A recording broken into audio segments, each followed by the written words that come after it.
Over the past 6 months, the music industry has witnessed a vibrant resurgence of pop music, captivating audiences worldwide with its danceable melodies and fun lyrics. This genre, often characterized by its broad appeal and commercial success, is once again dominating the charts and streaming platforms.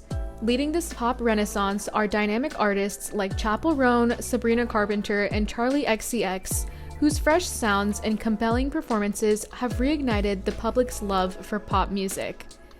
It has felt like such a drastic change in pace that some have been saying that we are in a new era of quote-unquote recession pop. Prior to this year, pop music felt a bit lackluster and repetitive, with the industry struggling to find new mainstream artists that were creating innovative beats for audiences to listen to. Not to say that pop music was completely dry. In addition to that, traditional pop music has been steadily declining in popularity for the past decade or so, with R&B, hip-hop, and rap music attracting a larger percentage of listeners. I came across this term recession pop recently on TikTok, which was used to classify pop music from the late 2000s and early 2010s. This is a pretty new term, as there has been a pretty limited discussion of it on the internet up until about a month or two ago, and I've been seeing more and more TikToks claiming that we are in a new era of recession pop with the resurgence we are currently witnessing. I'm all for this pop revival, especially having grown up with pop and club music in the late 2000s and early 2010s. But all of this has made me wonder, where has this revival come from? And what has sparked this new era of pop? Is recession pop actually a thing, and does this align with the current pop revival? If you're as curious as I am, keep watching and hit that subscribe button to see more analysis and commentary videos like this in the future. So what is recession pop? The term generally refers to pop music released after the Great Recession in 2008, and is characterized by the more clubby and bright beats. Think artists like Kesha, the Black Eyed Peas, and Lady Gaga. The music that talked about dancing until the world ends, because I'm having the time of my life and the party don't start till I walk in. Now, I was a little young to be hitting the club during the time, so I can only assume that this was the music that was popular at the club. For me, this was the music that I would hear getting blasted on the radio while I shopped with my mom in the grocery store after school. It's pretty interesting how economic stability, or rather the lack of it, can influence a whole genre of music. For context, the Great Recession spanned from December 2007 to June 2009 and created major economic instability globally as a result of the collapsing housing bubble in the United States. Unemployment was the worst it had been in decades, many people lost their homes, and poverty was at a high. It took years for the economy to recover, and as a result, many experienced economic hardship long after the recession. Now, I'm no music expert, but it does seem that the music that came out during the beginning part of the recession had a calmer, and dare I say, sadder sentiment overall. With songs like Big Girls Don't Cry, Hey There Delilah, and Apologize hitting top 10 in the Billboard charts, it's apparent that audiences were not quite ready to listen to dance, clubby music to the extent that we see just a year or two later. I mean, all three of those songs are about breakups or not being able to be with someone. Of course, there were some more energetic hits reaching the charts during this time, like Justin Timberlake's Sexy Back and Flo Rida's Low. But at least looking at the top 10, music sentiment seemed to be a little more subdued. Come 2009 though, there's a definite change in that music sentiment. If you look at the Billboard Top 10 songs for 2009, almost all of them are club/pop music. In fact, the Black Eyed Peas and Lady Gaga share the top 4, which are all quintessential pop songs for the time. Taking a deeper look at some of the lyrics, you can get a sense of the public's general feelings following the peak of the recession. In I Got a Feeling, we see, I got a feeling that tonight's gonna be a good night. I feel stressed out, I wanna let it go, let's go way out, spaced out, and losing all control. Both songs literally say to dance it off, and maybe do other things as well in order to distress. In the behind the scenes video for I Got a Feeling, Fergie herself says that especially now, when so many people are having financial problems, that they were making this music to bring people together, to forget all about that and just have a great time. So artists during this time were definitely trying to create music as a form of escape from the financial realities that they and others were experiencing.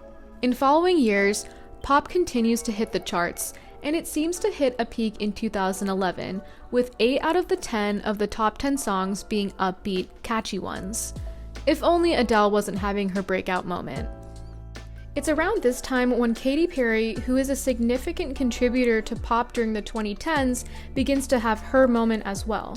Recession pop is still prevalent through 2014, and I'm only saying this because it's the year that Pitbull dropped some major bangers with some rather hinting lyrics. I think after 2014, people were generally doing a lot better financially compared to previous years, so that is when we see the end of this so-called recession pop. Pop music would continue to do well on the charts for years after this, but we see less of this fun, clubby electropop as hip-hop, R&B, and rap begin to take over as the most popular genre of music based on the Billboard charts. Now, why did we as a society turn to pop in the wake of economic hardship? One theory is that during economic downturns, people turn to more cheerful, escapist music as a form of relief and comfort. And in the wise words of Fergie, such music helps to forget all about that and just have a great time. Pop, which tends to be more lighthearted and uplifting, makes it easier to distract yourselves from hardship and stress. It makes sense because why would you want to listen to sad music when you're already down bad unless you actually want to be sad? You can only listen to sad music for so long. You want to pretend that your problems don't exist, which between the years of 2008 to 2011 meant heading to the club and dancing till you couldn't anymore. Another key characteristic of recession pop is the nostalgia factor. A lot of music during the Great Recession era drew influence from the 90s and even 80s, like Lady Gaga's Poker Face. Nostalgia typically brings that sense of comfort, which can be another form of escapism from current troubling times, as it reminds listeners of better, more stable times. The two new biggest players in pop are no doubt Chappell Roan and Sabrina Carpenter. It's kind of crazy just how popular they became in what seems like such a little amount of time. Sabrina has been in the industry for a hot minute, but she really has been catapulted into major stardom over the past year thanks to her opening for Taylor Swift during the Eras Tour in 2023, and specifically her funny freestyle outros. Her single Espresso released at the perfect time right before summer and instantly became a summer hit, and it was nearly impossible to get tickets to her short and sweet tour, which will be later this year. While Sabrina's older music has been more reminiscent of mid-2010s pop, some of her new music definitely takes influence from that of the 80s. Please Please Please is very much a synth and dance pop piece that is catchy with vibrant energy. Chappell is a bit newer to the scene, but definitely worked for it. Her album, The Rise and Fall of a Midwest Princess, is the ultimate gay pop tracklist, and I've personally been obsessed with her music ever since discovering it a couple months ago. She has beautiful lyricism, and the production quality is rich and layered, which makes her music more memorable. One characteristic of Chappell's music is that it is heavily influenced by 80s music with synth pop, which can draw in a sense of nostalgia for older listeners. The first time I heard Good Luck Babe, I literally thought it was a song from the 80s that I had not heard before. And that's why I think she really is contributing to that essence of recession pop. I feel like we can't discuss today's music in relation to recession pop without bringing up what started the recent conversations in the first place: Brat. Charli XCX has also been in the music scene for a while, dropping popular singles like Boom Clap in 2014 and more recently Speed Drive in 2022 for the Barbie movie. But her latest album, Brat, has been taking the world by storm with its upbeat and catchy song lyrics.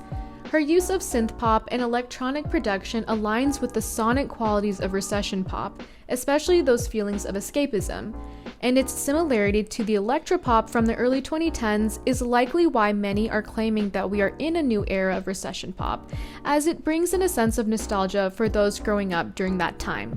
I mean, I'd be lying if I said every song on the album doesn't make me want to hit the club right now and dance like it's 2012. Brat has really been influencing the social aspect of our lives, with Brat Summer taking over social media along with the creation of TikTok dances to the music. But something I did not expect was its impact on the 2024 US presidential election. What started as a fun way for us girlies to describe our summer has turned into a way of supporting Vice President Kamala Harris's sudden campaign for presidency, and it is totally confusing everyone older than Gen Z. It's just comical how a silly little trend can become so influential, especially for something so important like a presidential campaign. But also, props to the VP's campaign and social media teams because they know exactly what they're doing. With the convention coming so soon, Kamala needs to go viral to grab the attention of voters across the nation if she wants to have a good chance against her opponent in November. But also, it might come back to haunt her and have the opposite effect. I guess recession pop is more influential than we thought. So with the current pop music that's been gaining popularity nowadays, are we headed towards a recession? Well, if we look at recession pop from the late 2000s, the music we are referring to was released during and after the recession, not before. Currently, we aren't technically in a recession, so we can't necessarily say that we are witnessing a new era of recession pop specifically. And while this may be the case, people are definitely still financially struggling, battling the effects of inflation on day-to-day living, crazy high rent prices, and for many, unemployment. I think Gen Z also just has a more bleak feeling towards the future overall, with climate change, the uncertainty of being able to buy a house later in life, and a bunch of other issues on our mind. All of this has culminated into the music that we hear today, so perhaps we are in a new era of pop, again created through financial struggle. And if we do end up entering a recession in the near future and history repeats itself, all I know is that pop music will be on an entirely different level, especially if music is as good as it is now. It's time to pretend that none of it exists and hit the club, girls. What are your thoughts on recession pop? And is Kamala Harris Brat? Let me know in the comments below.